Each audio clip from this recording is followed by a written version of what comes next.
15 તારીખે જમણવાર છે, બધા પોગી દેજો.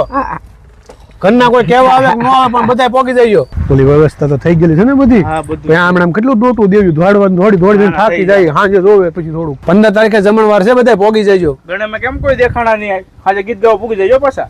એ તમારો કાકો ઓલો સોંડો છે ને, એ ગાડીમાંથી ભફ નારાનો ખાઈપકો. એ લખનકોટો મારો કાકો છે ને, મારો પ્રસંગ નહીં હદરવા દે. હાલ તું ગાડી એક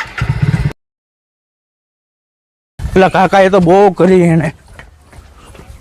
કાકા આજે તમને ગાડી શીખવાનું મુહૂર્ત આવ્યું હતું? અરે બટા, મારે તારા કાકીને છે ને તારી જાનમાં ગાડી લઈને આવું તું ને, તે હું ગાડી શીખતો તો. મારો વાંક જ નથી આમાં. હું આમ જાતો તો ને સીધું વાઈડમાંથી બુંજરું નીકળ્યું. ધ્યાન રખાય ને તમારે. મારા કાકીને આખા ઘરને તમે ફાળે કર્યું. ડોક્ટરે શું કીધું? ડોક્ટરે એમ કીધું કે નો મળશે અને 15 દી ગરમ પાટો રાખવો જોઈએ.